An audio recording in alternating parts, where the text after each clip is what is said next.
오늘은 약속의 말씀으로 얻는 안목과 통찰력, 약속의 말씀으로 얻는 안목과 통찰력이라는 제목으로 함께 하나님의 말씀을 나누도록 하겠습니다. 오늘 우리가 읽었던 창세기 13장 10절로 18절까지의 말씀은 하나님의 뜻을 품은 자들, 그들이 어떻게 이 땅을 살아가야 하는지, 그리고 어떻게 이 땅을 살아가게 되는지, 살아가야 하는지 또 살아가게 되는지에 대해서 알려주시는 말씀이라고 생각합니다. 하나님께서 부르신 자들, 즉 하나님께서 창세전에 이미 자신의 자녀로 택하시고 또 그들을 부르신 그리고 부름받은 자들을 어떻게 하나님께서 붙잡고 이끌어 가시는지 오늘 이 내용이 아주 잘 알려주고 있습니다. 우리가 지금까지 이 수요 예배 때마다 헬로우 부르심이라는 제목으로 이 수요 예배를 진행하고 있잖아요. 아브라함의 여정을 우리가 지금 살펴보고 있는데, 아브라함을 처음 이렇게 부르시고, 소명장이라고 하죠, 처음 부르시고 오늘 우리가 읽은 이 여정까지 한번 상기를 하면서 다시 한번 이 아브라함을 하나님께서 어떻게 이끌어 가시는지를 살펴볼 필요가 있는 것 같습니다. 아브라함이 맨 처음에 우르에 있었죠. 우르에서부터 오늘 본문 창세기 13장 때까지 하나님께서 아브라함을 선택하시고 이끌어 오신 그 역사 가운데에 아브라함은 하나님으로부터 정말 많은 축복을 얻었습니다. 아브라함이 믿음이 없어서 잠시 하나님의 길에서 이탈을 하고 좀 삐뚤어지고 있는 그런 순간에서도 하나님은 아브라함을 부르신 것을 절대로 후회하지 않으시고 또 끝까지 그 아브라함의 팔을 붙잡아 주셔서 그 상황 속에서, 아브라함의 그 실패의 상황 속에서도 아브라함이 거부할 수 없는 은혜를 계속해서 부어주셨다는 사실을 우리는 이 성경을 통해서 많이 알 수가 있습니다. 그러므로 인해서 아브라함은 정말 한량없는 축복을 계속 공급을 받았었던 것이죠. 제가 얼마 전에 여기 철심 빼는 수술을 했었습니다. 그래서 무통주사라고 해서 그 링겔에다가 무통주사를 놔요. 근데 그게 없으면 굉장히 괴롭다고 합니다. 근데 만약에 링겔을 뽑다가 제가 링겔을 꽂고 있다가 그 무통주사의 링겔을 제가 뽑으면 어떻게 되겠습니까? 잠을 못 자겠죠. 그렇게 계속해서 무통주사를 여기다 꽂고 있는 거예요, 링겔을. 그것처럼 하나님께서 우리 가운데 한량없는 은혜와 축복을 우리가 거부할 수 없을 정도로 계속해서 부어주시고 계신다는 거예요. 그런데 이 하나님의 은혜를요, 아브라함만 받았던 게 아니라는 사실 여러분 기억하십니까? 하나님께서 아브라함에게 가나안 땅의 약속, 축복을 주셨을 때 말이죠, 그 말씀을 듣고 아브라함이 누구를 데려갔나요? 롯을 데려갔습니다. 조카 롯을 데리고 갑니다. 더 주목할 점은요, 아브라함뿐만 아니라 그가 데리고 간 그 롯까지도 하나님께서 부어주시는 축복을 얻었다는 거예요. 하나님께서 주신 축복을 롯도 전달받고 있는 모습을 우리가 5절 말씀을 통해서 알 수 있거든요. 오늘 본문 말씀 앞부분에 5절 말씀을 한번 읽어볼게요. 창세기 13장 5절입니다. 시작. 아브라함의 일행 롯도 양과 소와 장막이 있으므로. 아멘. 여기 롯도요, 아브라함과 같이 장막과 소와 또 양들이 이렇게 있다라고 하는 것입니다. 하나님이 아브라함을 처음에 부르셨을 때 축복의 도구로, 축복의 통로로 부르셨습니다. 그렇게 축복의 통로로 부르시겠다고 하셨는데, 아브라함을 따라다녔던 롯도 아브라함이라는 그 축복의 통로를 통하여 많은 은혜를 얻게 된 것입니다. 그렇게 하나님께서 그 연약한 아브라함을 축복의 통로로 사용하신 것이죠. 저는 이 말씀을 연구하면서요, 저와 여러분도 아브라함과 같이 하나님께서 축복의 통로로 부르셨다는 사실을 확신합니다. 여러분도 확신하십니까? 네, 하나님께서 부르신 저와 여러분들 왜 부르셨습니까? 구원을 얻고자, 그리고 그 구원의 축복의 통로로 우리를 사용하시고자 그렇게 부르셨다는 사실을 기억하시길 바랍니다. 분명히 하나님께서 여러분들을 선택하시고 부르셨어요. 그 부르신 자들은 오늘 아브라함과 같이 축복의 통로로 사용하신다는 것입니다. 내 가정에게 축복을 흘러보내게 하시고요, 내 소중한 지인들에게 축복을 흘러보내게 하십니다. 내 사업장의 동료들에게 축복을 흘러보내게 하시면서 나의 모습을 통해서, 그렇게 축복을 흘러보내는 나의 모습을 통해서 많은 이들이 하나님의 영광을 보게 하신다는 것이죠. 이것이 바로 부르심을 받은 자들의 엄청난 특권이자 은혜라는 사실 기억하시길 바랍니다. 이러는데 우리가 어떻게 하나님께 감사하지 않을 수 있겠습니까? 하나님께 너무나 매일매일 이렇게 감사할 수가 있는 거예요. 이것을 기억하는 사람들이 그렇게 하나님께 감사할 수 있다는 것입니다. 그런데요, 이렇게 축복의 통로로, 그리고 많은 축복을 누렸던 아브라함의 가정에 엄청나게 큰 문제가 생기고 말았습니다. 아브라함의 세력과 그 조카 롯의 세력이 서로 다투게 된 것이죠. 왜 다투게 되었나요? 왜냐하면 서로에게 지금 가축이 하나님께서 부어주셔서 엄청나게 많은데요, 그 가축들을 먹일 수 있는 목초지가 너무나도 작은 거예요. 네, 한 땅에, 한정적인 그 땅에 이제 롯과 아브라함의 소유들이 너무 많아져 갖고 이제는 서로 부족해서 다투게 되는 지경에 이르렀던 것입니다. 여러분, 옛날에 흥부와 놀부라는 그 동화 아시나요? 거기 보면요, 흥부의 자녀들이 엄청나게 많잖아요. 그죠? 우리 조선옥 집사님 준수, 은수 둘 키우기도 굉장히 힘드신데, 이 동화를 보면요, 최대 25명의 자녀를 낳았다라고 그 얘기를 하거든요. 근데 실제로 이제 흥부가 지금 가난하니까 이렇게 동네를 돌아다니면서 이제 먹을 것을 이제 구걸하러 다니고 이제 옵니다. 아이들을 먹이려고. 근데 고작 2, 3인분밖에 못 얻어요. 이게 그렇게 엄청 부족한 지금 상황인 거예요. 지금 아브라함과 롯도요, 제가 이렇게 동화로 이제 비유를 했지만, 이 아브라함의 소유와 롯의 소유도 이렇게 너무나도 부족한 그러한 상황에 처해지게 된 거예요. 그러다 보니까 이제 그 가축들을 가꾸는 이제 사람들이 서로 다투게 된 것이죠. 창세기 13장 6절부터 7절까지가 그 내용을 이야기하고 있습니다. 같이 한번 읽어보실까요? 6절부터 읽어보겠습니다. 시작. 그 땅이 그들이 동거하기에 넉넉하지 못하였으니 이는 그들의 소유가 많아서, 그러므로 아브라함의 가축의 목자와 롯의 가축의 목자가 서로 다투고 또 가나안 사람과 브리스 사람도 그 땅에 거주하였는지라. 아멘. 이렇게 이제 먹을 것이 부족하여서 각 그 가축을 다루는 사람들이 서로 싸우게 되었습니다. 참 한 가정 안에 이렇게 슬픈 일이 일어나게 된 거죠. 안타까운 일이 일어나게 된 것입니다.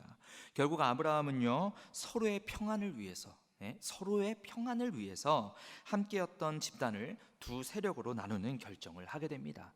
이 결정은요, 사실은 우리가 문자적으로만 봐서 그렇지 어떻게 보면 정말 살이 찢어지는 결정이었을 수도 있겠다라고 저는 생각을 합니다. 함께 동거할 땅이 좁으니 두 집으로 이제 가족이 분립을 하게 되는 것이죠. 그 배경으로 인해서 오늘 본문의 10절 말씀이 나오게 되는 거예요. 오늘 우리가 본문 말씀 처음이 10절이잖아요. 그래서 저희가 10절 말씀 다시 한번 좀 읽어보겠습니다. 시작.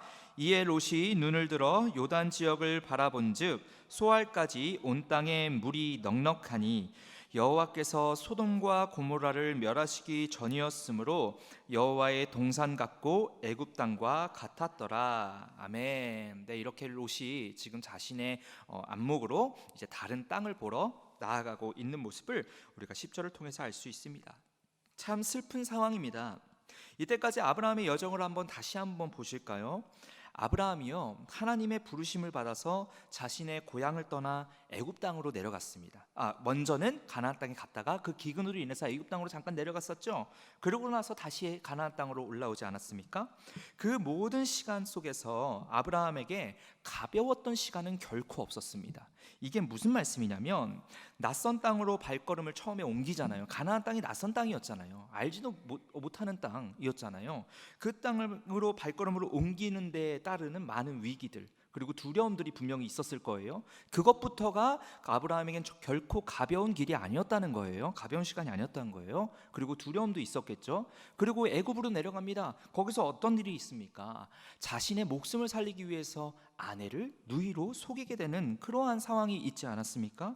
그래서 강대국 왕에게 아내를 넘겼을 때에 그 미안함과 착잡함도 있었겠죠. 그것 또한 결코 아브라함에겐 가벼운 시간이 아니었습니다. 그럼에도 자기의 목숨을 부지하고자 하는 괴로운 심경, 이 모든 것들은 결코 아브라함에게 가벼운 시간이 아니었습니다. 너무나도 힘들고 어려운 시간이었다라고 할 수 있겠죠. 그러나 여러분, 그때에도 아브라함 옆에는요, 조카 롯이 함께 있었다는 거예요. 원래 괴로운 시절에 함께했던 사람이 가장 끈끈한 거 아시죠? 저도 우리 남자 집사님들, 남자 성도님들께서는 공감하실 수 있겠지만, 이 군대에서 같이 고생한, 저도 군종에 있었거든요. 우리 목사님도 군종에서 있으셨다고 하는데, 거기서 함께 고생하고 함께 이렇게 훈련받았던 그 전우들 있잖아요. 전역하고 나서도 가끔 이렇게 연락을 합니다. 이 고생했을 때 함께 있었던 사람들 가장 기억에 남아요. 우리 성도님들도 아마 공감하실 텐데, 가장 내가 아프고 병원에 입원해서 힘들었을 때 함께 나에게 찾아와서 손 붙잡고 기도했던 그 집사님, 권사님들, 그분들 평생 가죠? 그죠? 가장 힘들 때 함께 했던 사람들이 가장 오래 갑니다. 근데 여러분, 아브라함의 모습도 그거와 같아요. 아브라함이 가장 힘들었을 때, 가장 정말 가시밭길을 걸어가고 있었을 그때에, 두려움과 슬픔 속에 있었던 그때에 함께 있었던 것이 바로 조카 롯이었다는 거예요. 그런 롯과 이별을 하게 되는 상황이 오니 얼마나 아브라함의 마음이 지금 심란하고 또 슬퍼했겠습니까? 아브라함의 마음은 어땠을까요? 방금 말씀드렸다시피 아주 만감이 교차했을 것입니다. 아브라함은요, 자신의 조카 롯을 하나님이 예비하신 축복의 여정에 함께 동참시킬 정도로 각별하게 생각했었다는 것이죠. 아들이 없던 아브라함으로서는요, 롯이 더욱 자식처럼 귀하게 느껴졌을 것입니다. 물론 이 상황에서 너가 좌하면 내가 우하고 너가 우하면 내가 좌하여서 방해주지 않을 테니까 여기서 헤어져야 될 것 같구나 라고 말은 했지만, 우리에서부터 가나안까지의 그 멀고 험난한 거리를 오랜 시간 함께 했을 터인데 어떻게 아브라함이 그렇게 시원하게 헤어질 수 있었겠습니까? 아브라함의 여러 사건들이 있었지만 그중 가장 크게 감당하기 어려운 상황이었지 않았을까라고 저는 묵상을 하게 되었습니다. 그리고 분명히 그렇게 했었을 거라고 생각이 듭니다. 우리가 신앙의 여정을 이렇게 걸어가다 보면요, 오늘 제가 방금 말씀드린 아브라함의 모습과 같이 우리 또한 감당하기 어려운 상황들을 참 많이 마주하는 것 같습니다. 아브라함이 조카 롯과 함께 축복의 여정을 함께 하고 싶고, 또 실제로 하나님께서도 롯에게 많은 축복을 부어주사 그 축복의 동행을 허락하신 것처럼 보였지만, 이렇게 슬프고 안타까운 일들을 경험하는 아브라함의 모습은 사실 오늘 신앙의 여정을 살아가는 저와 여러분들이 경험하는 일 아닙니까? 우리도 그러한 슬픈 일을 경험할 때가 신앙 속에서 많이 있죠. 우리가 하나님의 일을 한다고 하지만 인간적으로 실망하고 낙심할 때가 얼마나 많이 있습니까? 나는 그런 의도가 아닌데, 나는 정말 우리를 위해서, 하나님을 위해서 하는 일이라고 생각을 했는데 얼마나 많은 오해와 슬픔과 그로 인한 억울함과 아픈 마음들이 있냔 말이죠. 그래서 우리가 때로는 영적으로 실족하기도 한다는 것이죠.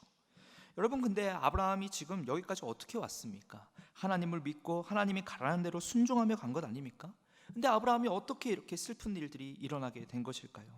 우리는 이 상황에서 어떻게 스스로 답을 내리고 어떻게 스스로 납득할 만한 정당성을 우리 안에서 발견할 수 있을까요?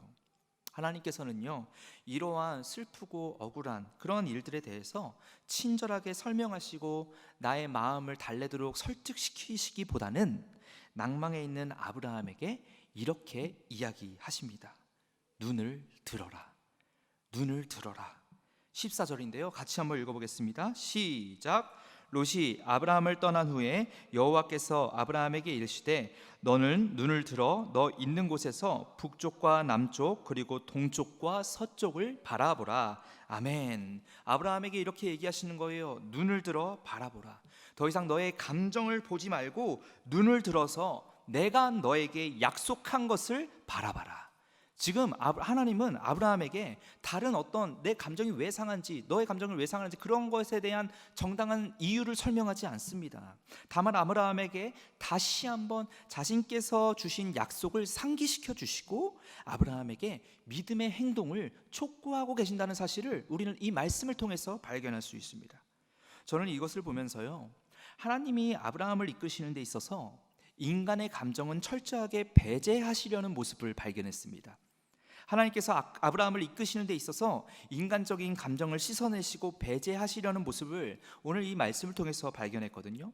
이것은 하나님이 아브라함을 로봇처럼 이렇게 기계처럼 다루신다는 얘기가 아니라 인간의 감정보다 더 주목해야 할 것이 있는데, 그것은 바로 하나님께 내가 시선을 맞추고 그분의 뜻이 무엇인지 찾는 것, 이것이 하나님을 따르는 예배자의 모습이라는 것을 이 말씀을 통해 우리에게 알려주고 있다는 사실을 제가 깨닫게 되었습니다. 만약에 아브라함의 감정대로 이 신앙의 모습이 이끌려가면 어떻게 됐을까요? 만약에 하나님께서 이렇게 붙들어주지 않으시고 아브라함이 자기 스스로의 감정을 가지고 이제 나의 삶의 여정을 걸어갔다면 어떻게 됐을까요? 제가 봤을 때는요, 하나님이 약속하신 땅 끝까지 따라가는 것이 아니라 롯과 함께 거주할 수 있는 큰 땅을 찾으러 다녔을 것입니다. 이해가 되세요? 지금 그 감정이요, 롯과 떨어질 수 없는 감정이라고 인간적으로는 생각할 수 있단 말이죠. 절대로 함께 떨어질 수 없는 그 상황. 그렇기 때문에 서로 이 땅이 좁아서 싸우는 것이라면 가나안 땅 아니라 다른 곳에서 더 큰 땅에서 롯과 같이 살면 되잖아요. 분명히 그렇게 아브라함이 여정을 떠났을 것입니다. 그러니 큰 땅을 찾아갔겠죠. 그러면 당연히 가나안 땅에 거주하기 힘들었을 것입니다. 이것처럼 인간의 감정이 얼마나 하나님의 뜻과 반대되는지를 이 말씀을 통해서 우리가 살펴볼 수 있는 것이죠. 아까 말씀드렸다시피 아브라함과 롯은요, 절대로 떨어질 수 없는 관계에 있어요.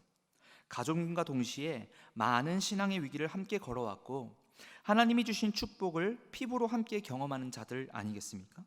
그러나 하나님은 그 자신의 감정에, 지금 이렇게 낭망하고 있는 감정에 집중할 게 아니라 내가 너에게 약속하고 내가 너에게 이루게 할 그 계획만을 바라보며 나아가라 라고 그 행동을 촉구하고 계신다는 거예요.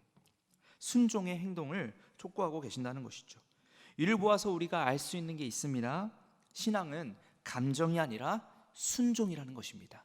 신앙은 감정이 아니라 순종이라는 거예요. 우리가 신앙생활을 하면서 포기하고 싶고 이해가 안 돼서 낙심하게 될 때에 우리가 해야 할 행동은요, 내 감정을 설득시키고 내 마음의 이 문제를 정당화시킬 그런 타당성을 내 안에서 스스로 만들어내는 것이 아니라 단지 하나님의 약속을 기억하는 것입니다. 그리고 그 약속의 말씀을 행동으로써 따라가는 것입니다. 이것이 하나님께 부름받은 우리가 신앙의 위기 앞에서 해야 할 첫 번째 행동입니다. 지금 아브라함에게 그러한 행동을 요구하고 계시는 것이죠. 사랑하는 여러분, 우리가 낭망하고 슬퍼하고 좌절될 때에 오히려 하나님의 약속을 기억하시길 바랍니다. 믿음으로 인해 어렵고 힘들고 지칠 때에 말씀을 기억하고 순종하는 데에 내 삶의 전력을 다 쏟아 부으십시오. 이것이 오늘 아브라함에게 요구하시는 하나님의 뜻이고 저와 여러분들에게 요구하시는 하나님의 뜻입니다. 다시 14절을 한번 읽어보도록 하겠습니다. 시작. 롯이 아브라함을 떠난 후에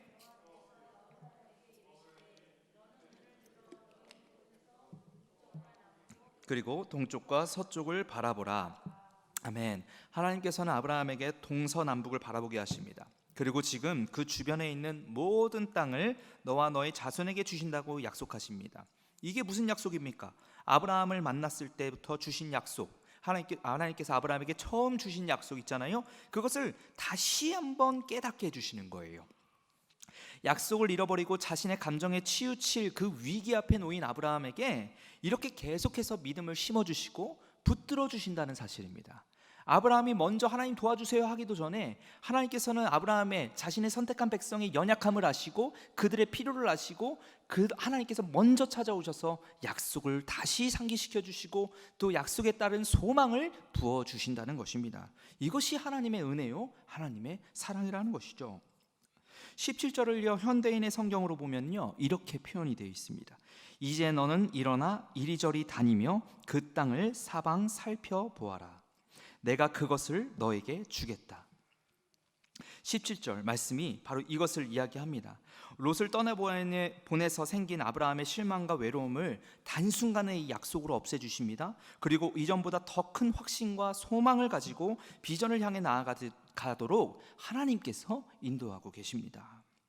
이렇게 아브라함에게 말씀하시는 내용이에요. 지금 너가 힘들다는 것을 내가 안다. 사랑하는 조카를 떠나보내고 얼마나 마음이 복잡하겠니? 그러나 거기에 무너지면 안 된다. 거기에 너의 영혼이 함몰되면 안 된다. 고개 숙이고 있지 마라. 내가 너에게 약속한 그 땅을 이리저리 다니며 사방을 살펴보아라. 내가 이 땅을 너에게 줄 것이다. 이렇게 지금 다시 한번 아브라함에게 이야기하고 있는 것이죠. 우리에게 꿈을 주시는 하나님이 우리에게 꿈을 이룰 수 있도록 힘주시고 인도하십니다. 여러분, 이것이 얼마나 큰 은혜입니까? 하나님이 세상 모두에게 이런 은혜를 주실까요? 아니요, 그렇지 않습니다. 하나님께서 선택하신 자신의 자녀에게만 이렇게 거부할 수 없는 은혜를 우리가 찾기도 전에 부어주신다는 거예요. 불가항력적인 은혜로, 우리가 거부할 수 없는 은혜로 하나님께서 이렇게 날마다 말씀을 주시고 은혜를 부어주신다는 것입니다. 이것이 얼마나 큰 특권입니까? 하나님의 영광을 위해 살다가 하나님이 맡겨주신 일들을 감당하다가 연약한 인간의 마음으로 쓰러지고 낭망하고 계신 분 있으십니까? 하나님, 내가 얼마나 이 교회에 와서 기도하고 얼마나 많이 헌신하고 얼마나 많이 봉사했는데 내가 남들이 다 세상의 것 따라가더라도 나는 그래도 끝까지 하나님 말씀 붙잡고 하나님 편에 서서 있었는데 어떻게 내 삶에 이런 일이 일어날 수 있습니까? 라고 기도하는 그러한 분들이 계십니까? 그러한 자들에게 하나님이 지금 이 말씀을 주고 계시는 겁니다. 힘들지, 많이 힘들지. 내가 너에게 부어줄 축복 지금도 계속해서 너에게 부어주고 있고 앞으로도 너에게 넘치듯이 부어줄 것이란다. 그러니 다시 일어나자. 그러니 다시 내 말씀을 바라봐라. 이렇게 다시 한번 하나님께서 위로하시고 말씀으로 소망을 주시고 계시는 것입니다.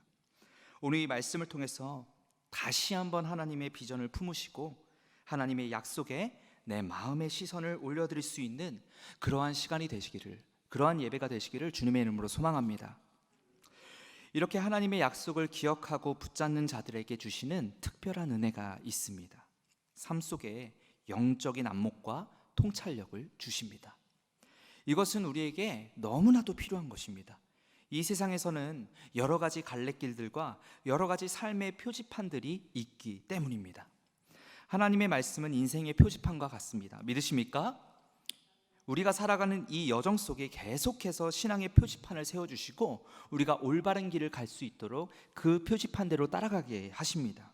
말씀을 통해서 그 표지판을 우리에게 보여주시고요, 또 설교를 통해서 주시고요, 또 심지어 찬양의 한 소절까지도 하나님께서 그 한 소절을 이용하셔서 우리를 올바른 길로 인도하시기도 하십니다. 그리고 무엇보다 우리 안에 있는 성령님을 통해서, 성령님의 조명하심을 통해서 우리에게 올바른 표지판으로 구원의 길로, 올바른 선한 길로 인도하시고 계십니다. 하지만요, 우리 삶 가운데엔 그런 올바른 표지판만 있는 것이 아닙니다. 더러는 성공과 평안을 빙자하여서 잘못된 길로 우리를 이끄는 거짓된 표지판들도 있다는 사실을 우리는 분명하게 기억해야 합니다. 그것은 사단이 심어놓은 것이거든요. 사단이 우리의 욕망을 충동시켜서 문화와 상황과 이 옆에 악인들의 말을 통해서 우리를 유혹하기 위해서 거짓된 표지판을 심어 놓는다는 것이죠. 우리가 그렇다면 올바른 영적인 분별력이 없어서 우리가 그렇게 선한 건지 악한 표지판인지 구분하지 못해서 악한 표지판을 따라가게 된다면 그러면 우리는 어떻게 될까요? 누가복음 6장 39절 한번 읽어보실까요? 시작. 또 비유로 말씀하시되 맹인이 맹인을 인도할 수 있느냐? 둘이 다 구덩이에 빠지지 아니하겠느냐? 여러분, 이 말씀을 통해서 우리가 알 수 있어요. 이 악한 표지판, 사단이 심어놓은 이런 속임수의 표지판들을 우리가 따라갔을 때에, 그 맹인과 같은 표지판을 따라갔을 때에 우리 또한 맹인처럼 맹인이 되어서 정말 구덩이에 빠질 수밖에 없는 그런 위험에 우리가 놓이게 된다는 것입니다. 올바른 표지판을 보지 못하면요, 분별력이 없으면요, 우리의 인생이 불행해진다는 것이에요. 예수님 시절의 이스라엘 백성들도 그런 맹인 같은 모습으로 살아갔었습니다. 그들은 하나님을 버렸어요. 아니, 하나님의 표지판을 거부하고 그대로 따라가면 고통만 받을 가짜 표지판, 악한 표지판을 따라갔습니다. 그래서 예수님이 그러한 불쌍한 이스라엘 백성들을 보면서 이렇게 말씀하시죠. 마태복음 9장 36절입니다. 무리를 보시고 불쌍히 여기시니 이는 그들이 목자 없는 양과 같이 고생하며 기진함이라. 아멘. 그렇게 잘못된 표지판, 우리 삶의 분별력이 없어서 악한 것을 쫓아가는 그들은요, 아무리 많은 것들을 가지고 아무리 많은 성취를 한다 하더라도 고생하고 기진하는 인생을 살 수밖에 없다는 것을 우리 예수님께서도 마태복음 통해서 이야기하고 계시는 것입니다. 그들은 여전히 세상의 평안과 만족을 누리고 여전히 많은 소유를 누리며 살아간다 할지라도 그 가운데에 하나님의 인도하심을 따르는 선한 분별력이 없다면 그들은 늘 고생하며 기진한 삶을 살아갈 수밖에 없다는 것입니다. 디모데후서 4장 3절도 이렇게 얘기합니다. 때가 이르니니 사람이 바른 교훈을 받지 아니하며 귀가 가려져서 자기의 사욕을 따를 스승을 많이 두고, 이렇게 맹인들 따라가는 그런 악한 사람들, 아주 잘못된 것에 이렇게 빠져든 사람들은요, 이렇게 잘못된 자기 사욕을 따르는 그러한 악한 길로 걸어갈 수밖에 없다는 것입니다. 그래서 악한 스승들이 우리 주변에서 잘못된 말들로 우리를 가르치고 우리가 그런 잘못된 가르침에 빠져들 수밖에 없는 그런 아주 나쁜 굴레에서 벗어날 수 없는 상황에 이를 수가 있다는 것이죠.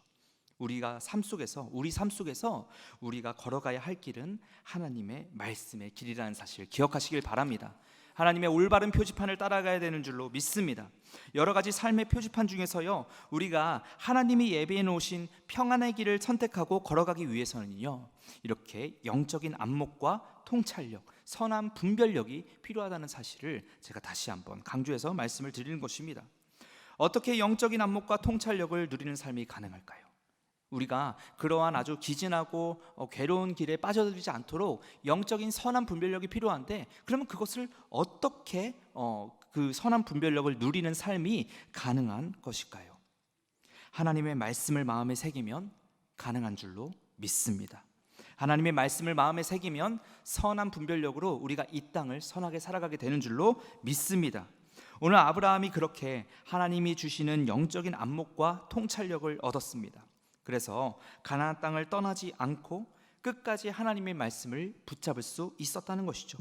사랑하는 여러분, 하나님께서는요, 자신이 선택한 백성들, 즉 저와 여러분들에게도 이런 영적인 안목과 통찰력을 주셨습니다. 선한 분별력을 우리에게 매일매일 주고 계십니다. 하나님은 우리에게 구원의 길을 열어놓으셨습니다. 그 구원의 길에서 우리가 절대로 탈락할 수가 없습니다.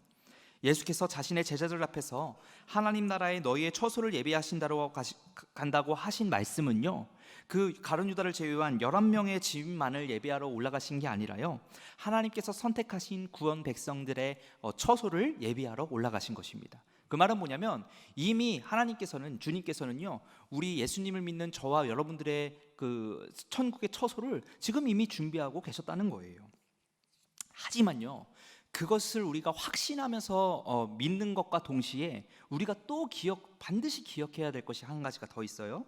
그것은 뭐냐면, 구원받은 성도들도 하나님의 뜻하시는 바에서 이탈할 때에, 악한 표지판, 말 그대로 악한 표지판을 우리가 따라갈 때에 악인들과 버금가는 고통과 절망을 경험할 수 있다는 것을 기억해야 한다는 것입니다.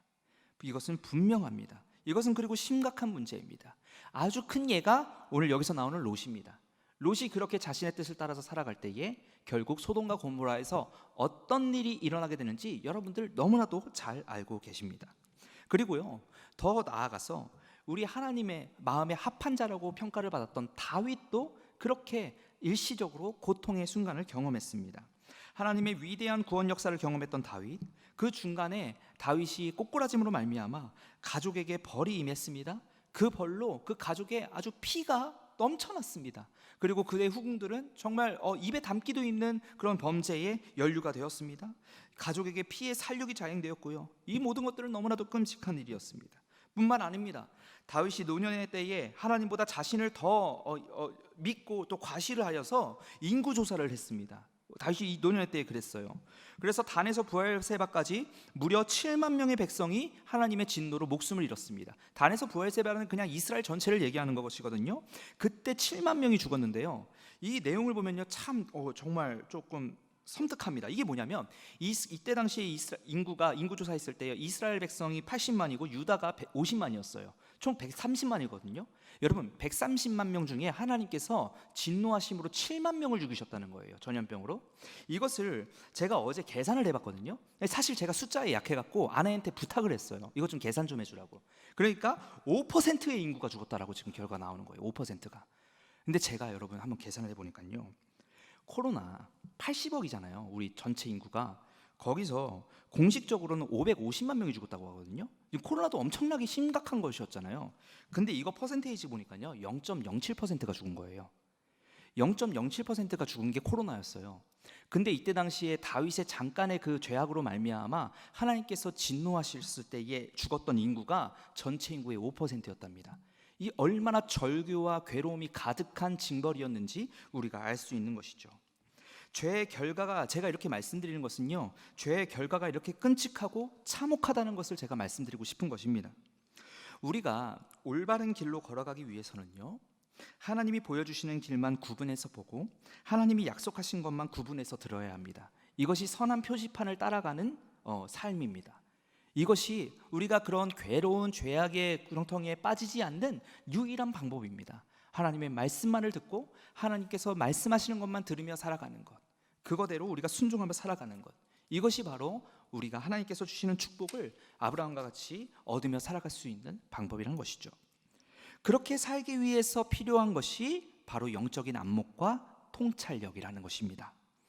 우리는 날마다 하나님 앞에 무릎 꿇고 하나님의 말씀을 새기며 기도해야 합니다. 하나님, 나에게 영적인 통찰력을 주시고 선한 분별력을 주시옵소서. 나뿐만이 아니라 내 자녀에게도 아무리 어리더라도 영적인 통찰력, 선한 분별력을 허락하여 주셔서 학교에서나 친구들과의 관계에서나 늘 하나님의 말씀만을 따르며 하나님께서 주신 축복을 얻으며 살아갈 수 있는 그런 우리 아이들 될 수 있도록, 그런 우리 가족 될 수 있도록, 그런 우리 남편 아내 될 수 있도록 주여 함께하여 주시옵소서. 이렇게 계속해서 우리가 기도해야 할 것입니다. 제가 존경하는 목사님 중에 A.W. 토저 목사님이 계십니다. 세상과 충돌하라 라는 책에서 이렇게 이야기를 하십니다. 우리 모두는 이 세상에서 살아야 한다. 맞죠? 우리 이 땅에서 살아야죠. 우리는 수많은 문명의 이기와 문화적 산물과 더불어 살아가지 않으면 안 된다. 같이 살아갈 수밖에 없습니다. 그러나 여기서부터 중요해요. 그리스도인들이 이런 것들 속에서 파묻혀 세상 사람들과 똑같이 살아가서는 안 된다. 이게 무슨 말입니까? 우리 바다 위에 배가 있죠. 배는 바다와 닿아 있지만 절대로 바다와 파묻힐 수 없습니다. 그죠? 절대로 바다와 섞일 수가 없습니다. 섞이게 되면 어떻게 됩니까? 침몰됩니다. 타이타닉처럼요. 그죠? 맞닿아 있지만 구분이 돼야 되는 거예요. 우리 그리스도인들도 이 세상 가운데 살아가고 있지만 이 세상에 파묻혀 살아갈 수 없습니다. 거룩하게 그리스도인답게 살아야 한다는 것이죠. 그 이후에 토종 목사님 또 이렇게 얘기합니다. 우리는 이런 것들을 지혜롭게 살펴서 거부할 것은 거부하고 받아들일 것은 받아들여야 한다. 어떤 의미에서 그리스도인들은 이 세상에서 살지 않는 것처럼 이 세상에서 살아야 한다. 이런 자세로 살아갈 때에 우리는 하나님 한 분만으로 만족하며 살아갈 수 있다. 하나님의 임재 체험이 주는 즐거움은 온갖 문명의 이기와 문화적 산물이 주는 즐거움보다 더 크다. 저희 인생의 여정, 신앙의 여정을 살아가면서 이런 것도 많이 느끼지 않으십니까? 하나님을 모르는 세상에 유혹받지 말고 그 세상이 주는 유익과 기쁨보다 더 큰 만족과 기쁨을 주시는 하나님을 신뢰하며 살아가시기를 소망합니다. 시편 4편 7절에서도 시편 기자가 이렇게 얘기합니다. 주께서 내 마음에 주신 기쁨은 저희의 곡식과 새 포도주의 풍성할 때보다 더하나이다. 아멘. 곡식과 새 포도주보다 더 귀한 것, 심지어 그 곡식과 새 포도주가 풍성할 때보다 하나님과 함께하는 것이 나에게 더 유익하고 기쁘다는 사실을, 이런 신앙의 비밀을 오늘 말씀이 우리에게 알려주고 있는 것이죠. 우리 공동체 고백에서 항상 얘기합니다. 항상 고백하죠. 세상은 줄 수 없는 기쁨, 세상은 줄 수 없는 평안. 세상은 줄 수 없는 기쁨, 세상이 절대로 줄 수 없는 평안이 우리의 삶을 주장합니다. 우리의 입술에서 하나님을 향한 감사와 찬양이 넘쳐나게 되는 것입니다. 그것이 하나님과 동행하는 자들의 특권이요 축복이라는 사실입니다. 그러한 축복을 누리며 살아가게 되는 저와 여러분들이 되기를 주님의 이름으로 소망합니다. 여러분, 롯의 답습을 멀리하고 아브라함처럼 하나님의 뜻을 품으며 살아가십시오. 직접적으로 복을 주신 분은 롯이 아니라 아브라함이었습니다. 롯이 아브라함을 따라갔다는 것은 아브라함에게 들려주신 복음이 롯에게도 전해졌다는 거예요. 그죠? 그냥 가자 해서 막 이렇게 콧물 흘리면서 내 삼촌 이런 게 아니에요. 분명히 아브라함에게 주신 그 복음이 롯에게도 들렸기 때문에 함께 따라갔다는 것이죠. 그리고 실제로 롯은 아브라함의 뒷모습을 보면서 하나님의 약속을 따라갈 때에 아브라함이 받는 축복도 함께 경험했다는 사실 잊지 마시길 바랍니다. 오늘 롯의 세력이 아브라함 세력과 양떼의 풀을 놓고 싸울 정도로 그 둘의 하나님께서 주신 그 둘의 재산의 축복은 너무나도 많았다는 것이죠. 그것이 롯에게도 하나님의 축복이 임했다는 것을 증명합니다. 롯과 아브라함이 똑같은 축복을 받았습니다. 똑같다는 것은 그 재산을 그렇게 하나님께 주신 축복을 같이 받았다는 것이에요. 하지만 롯과 아브라함의 차이가 뭔 줄 아십니까? 롯은요, 눈을 들어서 더 많은 소유를 바라보았다는 거예요. 약속을 바라본 게 아니라 더 많은 인간의 소유를 바라보았다는 것입니다. 아브라함을 통해서 전해들은 하나님의 약속을 잊어버린 거예요. 나쁜 표지판을 따라갔다는 것입니다. 선한 분별력을 놓쳤다는 거예요. 롯은 분명히 축복의 약속을 알았습니다. 하지만 약속과 반대되는 곳으로 더 나은 사회적 지위와 또 계급과 또 풍족함을 위해서 나아갔던 것입니다. 이것이 롯을 통해 나타나는 연약한 인간의 모습입니다. 하지만 하나님은 자신이 선택하신 아브라함에게는 그러한 길을 걸어가지 않게 보호해 주셨습니다. 실망 속에 낙심하는 아브라함에게 곧바로 찾아오셔서 다시 약속을 상기시켜 주시고 또 그때 한 번뿐만 아니라 날마다 믿음으로 그 약속을 심어 주셨다는 사실입니다. 그리고 그러한 하나님께 아브라함은요, 어떻게 반응합니까? 예배로 반응합니다. 여호와를 신뢰로 반응합니다. 오늘 본문 말씀 마지막 18절에 이 내용이 있습니다. 같이 한번 읽어보겠습니다. 시작. 이에 아브라함이 장막을 옮겨 헤브론에 있는 마므레 상수리 수풀에 이르러 거주하며 거기서 여호와를 위하여 제단을 쌓았더라. 아멘. 이 제단을 쌓았다라는 것은 예배를 의미합니다. 예배는요, 하나님을 신뢰하는 반응이죠. 아브라함의 인간적인 욕심에서도 더 나은 땅을 따라서 살아가고 싶었을 것입니다. 롯과 함께 오순도순 살 그 땅을 찾았을 것입니다. 하지만 하나님을 신뢰했습니다. 하지만 아브라함은 하나님의 약속을 끝까지 신뢰했습니다. 그 신뢰의 반응이 바로 여기 18절에 있는 제단을 쌓아서 예배를 드린 것이었죠. 이렇게 하나님을 신뢰한 아브라함에게 하나님은 어떠한 축복을 부어주실까요? 약속에 따른 구원의 축복을 한량없이 누리게 하시고 또 그것 약속을 성취해 주신다는 사실입니다. 예레미야 선지자를 통해서요, 이 제가 말씀드린 이 원리를 또 하나님께서 말씀하시거든요. 나를 신뢰하는 자들을 하나님이 구원하신다라고 이야기를 합니다. 예레미야 39장 18절인데요. 내가 반드시 너를 구원할 것인즉 너가 칼에 죽지 아니하고 너가 노략물같이 너의 목숨을 얻을 것이니 이는 너가 나를 믿었음이라 여호와의 말씀이니라 하시더라. 하나님을 믿는 자들에게, 하나님을 신뢰하는 자들에게 아브라함과 같이 하나님께서 축복을 주시고 그 약속을 성취해 나가신다는 사실을 여러분 믿으시길 바랍니다. 말씀을 마치겠습니다. 어떤 독실한 크리스천 자매님이 새로운 직장에서 일을 시작했다고 합니다. 그 새로운 일터에서요, 그녀가 자신의 신앙을 지키려면 상당한 힘과 용기가 필요했다고 해요. 왜 그런가 하니 거기 같이 일하는 동료들이 예수님을 모르는 사람들이었기 때문입니다. 근데 나아가서요, 세속적인 행동과 저속한 말들을 아주 서스름없이 이렇게 했다고 합니다.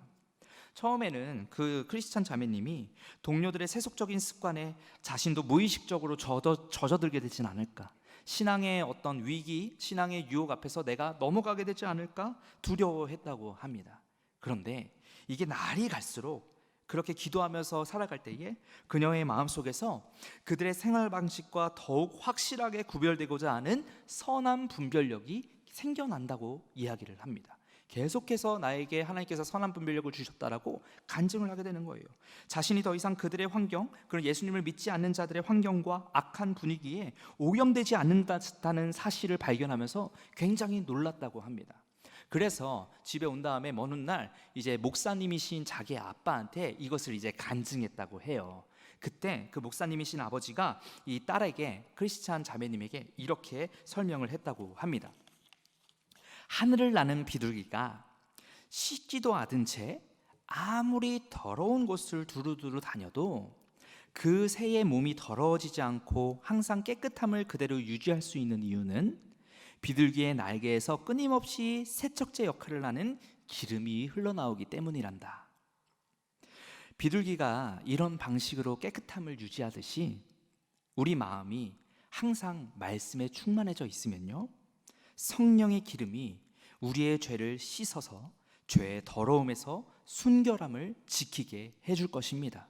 선한 분별력으로 이 세상에 오염되지 않도록 지켜주실 것입니다.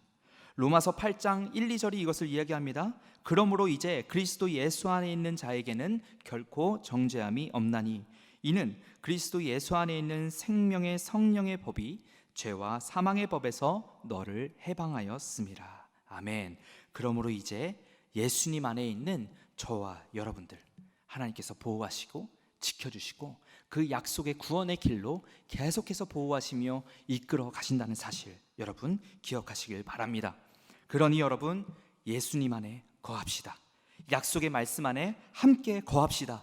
그럴 때 하나님께서 영적인 분별력과 지혜로운 통찰력을 주사 아브라함이 수많은 땅 중에서 오직 하나님의 약속을 붙잡았던 것과 같이 하나님께서 약속하신 가나안 땅만을 붙잡았던 것과 같이 우리 또한 선한 분별력으로 하나님의 약속의 축복 안에 거하며 살아갈 수 있도록 우리를 인도해 주실 것입니다.